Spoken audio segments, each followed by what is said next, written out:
first chapter presents events happening before Malcolm's birth, during the time his mother was pregnant with him. Then his mother was attacked by white supremacists because Malcolm's father, Earl Little, was involved in a movement that supported the return to Arica of those who wanted it. Malcolm was the lightest-skinned child in the family, and his father began to take him with him to the UNIA meetings. His mother, meanwhile, stayed at home and cooked and cleaned for the family because she was unable to find work, despite being very light-skinned. The family then moves to Lansing in 1929, but they don't escape the problems being black brings. Their home is burned to the ground by white extremists, and when Malcolm turns 6, his father is killed. The Great Depression also starts during those times, and Malcolm's mother is sent to a mental hospital after she refuses to accept free pork, claiming that they can't eat it because they are members of the Seventh-day Adventists. Malcolm moves with a white foster family named Swerlins in 1937, Otis. Despite being good at school, his teachers don't think that he will be able to achieve his dreams of being a lawyer. Over the years, Malcolm works as a dishwasher and visits his mother and siblings as often as he can. In 1940, Malcolm moves with his half-sister Ella in Boston in a wealthy black neighborhood. While the Swerlings don't understand his decision, Malcolm feels that he will be stuck in a menial job if he remains with them, and so he decides to leave.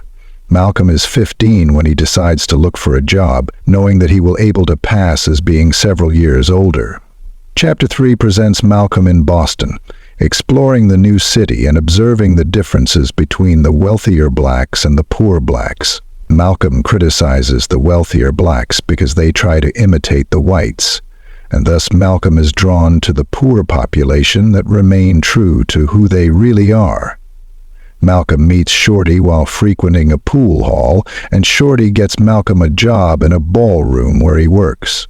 At the ballroom, Malcolm shines men's shoes, tends the men's bathroom, sells condoms, and passes towels, while also learning that the ballroom's income comes primarily from selling marijuana and serving as an intermediary between black dealers and white customers. During his stay there, Malcolm changes drastically, and he begins to drink, use drugs, and he also changes the way he used to dress until then. After a while, Malcolm quits his job there and becomes a regular customer.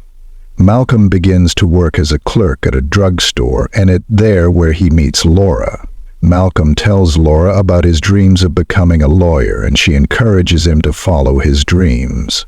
Laura likes dancing, and during one time when Malcolm and Laura are dancing at the Roseland, Malcolm meets Sophia, a white woman. Malcolm dumps Laura for Sophia, and he begins to enjoy the status he has by dating a white woman. Malcolm moves in with Shorty, and after a few years he finds that Laura never recovered after Malcolm dumped her, and she eventually became a prostitute. Malcolm begins working various jobs, washing dishes or selling sandwiches until he earns enough money in the numbers racket. Malcolm also meets Sammy the pimp, and they soon become friends. Malcolm moves into a rooming house where he learns many things about men in general from prostitutes. Malcolm's life takes a turn for the worst when he loses his job after offering a cop to take him to a prostitute, and losing his job. Malcolm begins to sell marijuana, but the police prevent him from expanding his business. Malcolm soon becomes addicted, and because he is unable to sell the product in his area, World War II begins, and because many white men left for war, the population is more reluctant to accept interracial relationships. Malcolm continues to meet in secret with a white woman named Sophia, while also escaping being drafted by the military. Malcolm becomes unable to travel by railroad after an incident where he threatened someone with a gun during a train ride, and because the police began to know him and his drug-dealing business, he also became unable to sell drugs. As a result, Malcolm begins to traffic guns and be involved in robberies while also starting to use harder drugs. Malcolm's brother Reginald moves in with him, and Malcolm arranges for him to sell different products on the streets. Things change drastically in Harlem, and the Savoy Ballroom is shut down. Riots take place, and prostitutes and hustlers remain with no other choice but to find a legal job. Malcolm is also affected by this changes, and he finds himself forced to live on what Reginald makes on the streets. Malcolm works various illegal jobs and even gets involved with bootlegging a Jewish man, but that didn't last long either because the man soon disappeared. After a disagreement Malcolm had with a man against who he betted, Malcolm is forced to run away to Boston in order to save his life. Shorty and Ella are amazed to see how much Malcolm has changed, and Malcolm continues his relationship with Sophia, while Shorty starts seeing Sophia's younger sister. In order to earn some money, Malcolm, Shorty, and an Italian man named Rudy form a burglary ring, and they rob the houses of rich white people with Sophia's help. Malcolm is caught when one day he sees Sophia on the streets with one of her husband's friends and blows her cover. Malcolm is eventually sentenced to serve 10 years in prison. During his time spent inside the Massachusetts State Prison, Malcolm meets Bimby, who helps Malcolm grow by pushing him to learn more and use the small library in the prison to learn about various subjects. When Malcolm is moved to another prison with a bigger library, he continues to teach himself using the books he has. Malcolm also becomes a Muslim in prison and accepts the Nation of Islam's principles. During his stay in prison, Malcolm becomes a member of a debate group, and during his debates he always finds a way to bring the theme of racism into his speeches and begins to be obsessed with the idea of converting as many as he can to Islamism. Malcolm's brother, Reginald, goes insane after he is thrown out of Nation of Islam for being caught sleeping with a secretary, and Malcolm believes that Reginald was punished for his sins. Malcolm is released in 1952, and he contacts the Nation of Islam. Malcolm is taken as an example, and he asks Elijah Muhammad how to attract more people to the faith, but has little success in Detroit. He attracts more people as time passes, and thus Malcolm changes his last name to X to symbolize the names that were robed through slavery. Eventually, Malcolm is named assistant minister in Detroit and is sent to different locations to start new temples and to attract more people to the faith. Malcolm marries a woman named Betty who joined the temple in 1956. And with whom he has 5 children. In 1958, Malcolm's half-sister Ella also joins the Nation of Islam, and by the year 1965, numerous temples exist in Chicago, New York, and Detroit. Starting from 1957, Malcolm, the Nation of Islam, and Elijah Muhammad begin to be attacked in the media. In 1959, Malcolm is sent as an emissary to other countries, and it is also during those times when he begins to attack other black civil rights leaders. In 1960, mass rallies are being held by the Nation of Islam, and even though at first they don't allow white people to participate, they soon ease up and let them participate.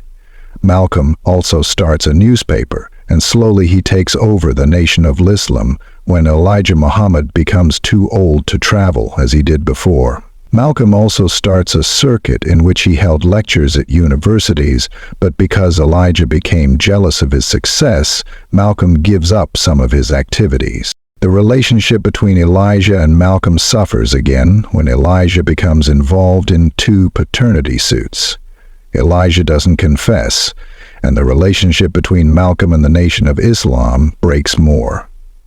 When Malcolm makes a comment towards President J.F. Kennedy's assassination, the temple is displeased, and he soon starts to hear rumors about a possible warrant for his death.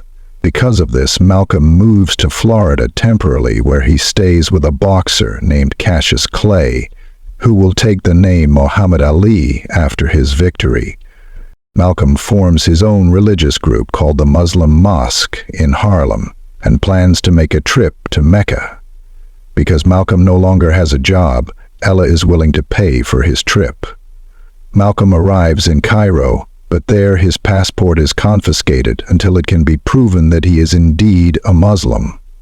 Omar Azam, the friend of an influential Muslim, helps him, and Malcolm is able to continue his trip to Mecca, where he is impressed to see everyone living in harmony. Malcolm changes his name to El Hajj Malik El Shabazz, and he continues his trip, going from Mecca to Lebanon, Liberia, Morocco, and Senegal before returning to New York. During his travels, Black began to riot, and the press implied that Malcolm may be the one responsible.